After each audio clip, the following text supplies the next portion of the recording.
Madam నమస్తే అండి. మరి నిన్న జగన్మోహన్ రెడ్డి గారు మాట్లాడుతూ విలువలు, విశ్వసనీయత లేకుండా రాష్ట్ర ప్రజలందరినీ కూడా చంద్రబాబు నాయుడు చీటింగ్ చేస్తా ఉన్నాడని చెప్పి మాట్లాడుతూ ఉన్నారు. అసలు ఏ విధంగా రియాక్ట్ అవుతారు దీని మీద? విలువలు, విశ్వసనీయతలు దగ్గర నేర్చుకోవాలంటే జగన్మోహన్ రెడ్డి దగ్గర క్లాసులు నేర్చుకోవడానికి వెళ్ళాలేమోనని ఒక డౌట్ అయితే వస్తుంది. విలువలు, విశ్వసనీయతలు లేదు అంటే స్వయంగా నీ కన్నతల్లికి నువ్వేమాత్రం విలువిచ్చావు, నీ చెల్లికి ఏమాత్రం విలువిచ్చావు, నీ పక్కనున్న నాయకులకి ఏమాత్రం విలువిచ్చావు. ఓన్లీ నువ్వు, నీ భార్య, నీ పిల్లలు తప్పితే నీకు రెండో వాళ్ళు బాగనేది నీకు అక్కర్లేదు. అట్లాంటి అడివి నువ్వు మాట్లాడుతుంటే దెయ్యాల వేదాలు వల్లిచ్చినట్టుంది మాకైతే మాత్రం. ఇప్పుడు చంద్రబాబు నాయుడు గారు విలువలు, విశ్వసనీయతలు లేదు అని అంటున్నావు. ఏ రోజైతే ఆయన మీద కేసులు ఏది కూడా దాని మీద సరైన రుజువులు, సాక్ష్యాలు లేని కేసులు పెట్టి చంద్రబాబు నాయుడు గారిని జైల్లో పెడితే, ఆ జైల్లో పెట్టి ఆ 52 రోజులు 53 రోజులు ఆయన హింసించినా కూడా ఆయన ఇవాళ కక్షపూరిత రాజకీయాలు చేయకుండా ఏదైనా సరే దానిలో నిజమైన రుజువులు ఉంటేనే వాళ్ళని అరెస్ట్ చేయడానికి అట్లా పూనుకొని చేస్తున్నాడు. దాన్ని విలువలు, విశ్వసనీయతలు అంటారు. నీకు మళ్ళీ కేసు లేకుండా దానిలో ఏం చేసింది ఇది లేకుండా ఏదైనా కానీ నేను ఒకటి అనుకుంటే మూర్ఖపు రాజకీయం అనమాట. మోనార్కు లాగా చేస్తాను నేను, ఆ మోనార్కు లాగా చేయడానికి సిద్ధపడ్డాను. దాన్ని విలువలు, విశ్వసనీయతలు లేదంటారు. చంద్రబాబు నాయుడు గారు ప్రజలకు విలువ ఇచ్చి ఏదైనా సరే ప్రజలకు మేము సమాధానం చెప్పుకోవాలి. పలానా నాయకుడు ఇది చేశాడు, పలానా నాయకుడు ఇది చేశాడు అని చెప్పేసి దాన్ని రుజువులు, సాక్ష్యాలతో తీసుకొచ్చి వాళ్ళని అరెస్ట్ చేస్తుంటే ఇవాళ నందిగం సురేష్ ఏ రకంగా అయితే అరాచకాలు చేశాడో ఇక్కడ మేము అందరం చూస్తూనే ఉండం. ఏ రకంగా ఆ రోజు అమరావతి మీద విషం చిమ్మటానికి అమరావతి పొలాల్లో బొంగులు తగలబెట్టించి అమరావతి మీద విషం చిమ్మాలని ఎంత చూసినా కూడా అప్పుడు చంద్రబాబు నాయుడు గారు పేరు చేయించారు నా మీద, నన్ను చేయించారని చెప్పి అప్పుడు చెప్పి మరి ఇప్పుడు ఏ రకంగా అయితే రాజకీయాలు చేశాడో ఎక్కడ ఉన్నాడో అతన్ని సరైన సాక్ష్యాధారాలతోటి మరి జైల్లో పెట్టినా కానీ సరైన సాక్ష్యాధారాలతో చేశాడు. తురకా కిషోర్ని ఏ రకంగా చేశాడో మనం చూసాం. బోండా ఓం మీద కానీ బొద్దా వెంకన్న మీద వీళ్ళందరి మీద ఎట్లాంటి చేశాడో చూసాం. వాళ్ళని సాక్ష్యాలతో సహా తీసుకెళ్లారు. మరి వర్రా రవీంద్రారెడ్డి అతను ఎంత పచ్చి బూతులు పెడతాడంటే అంత పచ్చి బూతులు ఆ వైసీపీ సోషల్ మీడియాకి అతను హెడ్. మరి సజ్జల భార్గవరెడ్డి ప్లస్ ఇతను కలిసి అమరావతి రైతుల మీద వీళ్ళందరి మీద మరి మిగతా రాష్ట్ర ప్రజల మీద ఈవెన్ షర్మిలా గారి మీద ఏ రకమైన పెట్టాడో, పెట్టినప్పుడైనా నా చెల్లి నా తోడబుట్టిన దాన్ని మీరు అట్లా పెట్టడానికి వీల్లేదు, ఎందుకు పెట్టారని చెప్పి వాళ్ళ మీద ఒక యాక్షన్ తీసుకోవడం కానీ చేయకుండా అవన్నీ చేయించింది నువ్వు. ఇట్లాంటి పనులు చేస్తా విలువలు, విశ్వసనీయతలు అని చెప్పి నువ్వు మాకు చెబుతుంటే నవ్వాలో ఏడవాలో మాకు అర్థం కావట్లా. మేము ఇప్పుడు కొత్తగా మరి కొంత తెలుగు నేర్చుకోవాల్సి వస్తుంది. విలువలు, విశ్వసనీయతలు అంటే ఎట్టుంటాయ్యా, మరి మిగతా సబ్జెక్ట్ ఏందని మేము నేర్చుకోవాల్సి వస్తుంది నీ గురించి. ముఖ్యంగా జగన్మోహన్ రెడ్డి గారు మాట్లాడుతూ గత 5 ఏళ్ళు కూడా మెడికల్ కాలేజీలు కానీ, పోర్టులు కానీ ఇలా రాష్ట్రంలో వివిధ రకాలుగా డెవలప్మెంట్ని ముందుకు తీసుకెళ్లారు. ఈరోజు చంద్రబాబు నాయుడు వచ్చిన తర్వాత వాటన్నిటిని ఆయన ముందుకు తీసుకెళ్తున్నాడా లేకపోతే ఏం చేస్తున్నాడు అని చెప్పేసి కూడా ఆయన ప్రశ్నిస్తూ ఉన్నారు. ఆయన చేసిన డెవలప్మెంట్ ఈరోజు రాష్ట్రంలో ఉందనే విధంగా కూడా ఆయన మాట్లాడుతూ ఉన్నారు.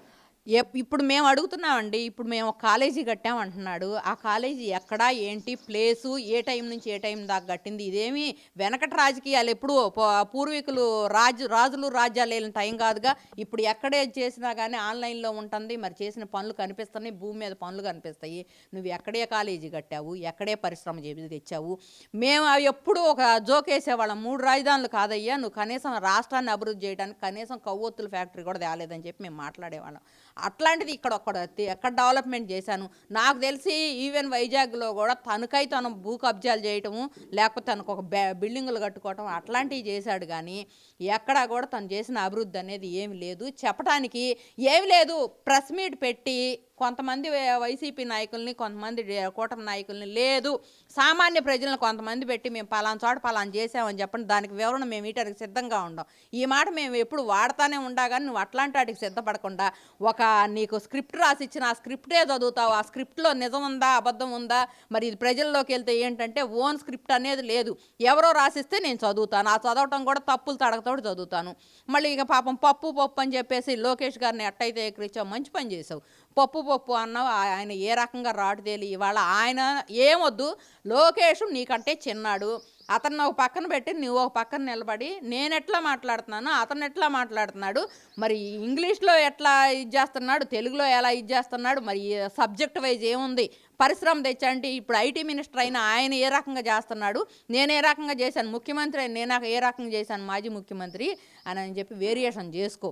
ఇట్లా పిచ్చి పిచ్చి మాటలు మాట్లాడి ఏదో ఇక నేను ప్రెస్ మీట్ పెట్టాను నాకు నేను ఓన్గా చెప్పుకుంటే సరిపోయిద్ది అనుకుంటున్నాం. అట్లా సరిపోదు. ప్రజలైతే క్వశ్చన్ చేయడానికి సిద్ధంగా ఉంటారు.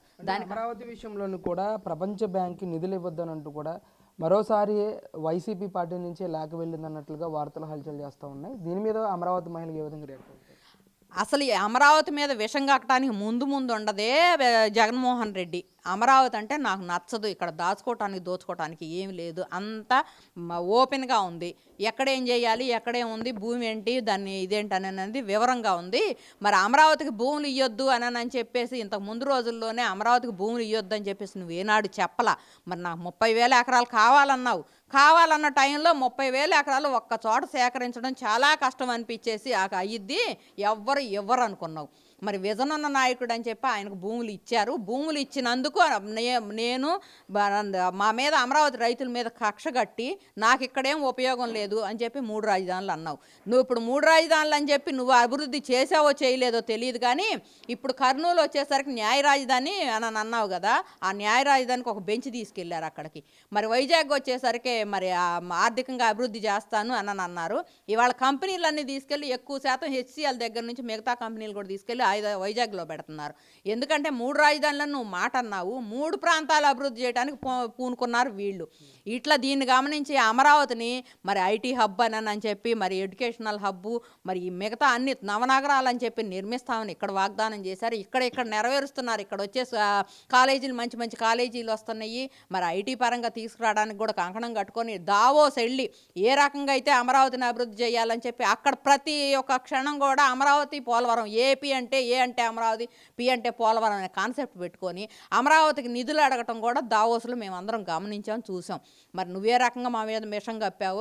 మరి నిన్ను ఈవెన్ ఎక్కువగా ఓడించడానికి కూడా అమరావతి కారణమైందనమాట. నువ్వు అమరావతి రైతుల మీద ఎంత విషం కక్కావు, నిన్ను ఓడించడానికి కూడా అమరావతి రైతులు కంకణం కట్టుకొని ఓడించి ఇంట్లో కూర్చోబెట్టుకున్నా కూడా ఇంకా కూడా అమరావతి మీద విషం జిమ్ముతున్నావు అనమాట. నీ విషాన్ని నమ్మే పరిస్థితుల్లో అయితే లేదు. కాకపోతే ఎవరికైతే వాళ్ళకి భయం ఉంటుంది.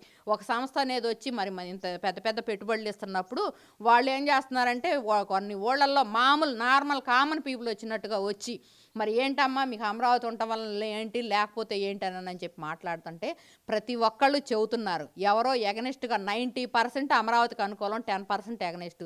ఆ ఎగనెస్ట్ వాళ్ళు ఏం చేయాలంటే మేము ఇక్కడ ఉన్నాము, మేము పలానా చోట ఉండాం, రాండి పోండి అని చెప్పి వాళ్ళు కూడా గమనిస్తున్నారు. కాకపోతే అమరావతికి అంతా నిధులు వచ్చింది, అమరావతి అభివృద్ధి చెందింది. అమరావతి అభివృద్ధి చెందితేనే రాష్ట్రం అభివృద్ధి చెందిద్ది అని చెప్పి ప్రజలు గమనించారు. కాబట్టి అమరావతి అనే ఒక ఎజెండా తోటి పట్టం కట్టి వాళ్ళ అమరావతి మీదే 164 సీట్లు ఇచ్చినట్లు లెక్క అనమాట. ఇంకా కూడా విషం కప్పినా కూడా పిచ్చోడి చేతిలో రాయి లాంటిది అనమాట. నేను ఒక పిచ్చోడి కింద కట్టేశారు. లండన్ మందులు సేఫ్గా వాడుకొని సేఫ్గా ఉంటే భార్య పిల్లలు కూడా నిన్ను అలౌ చేస్తారు, లేదంటే వాళ్ళు కూడా నిన్ను తీసుకెళ్ళి ఎర్రగడ్డ హాస్పిటల్లో పెట్టి ట్రీట్మెంట్ ఇప్పిస్తారు. జాగ్రత్తగా ఉండమని మాత్రం మా మనవి.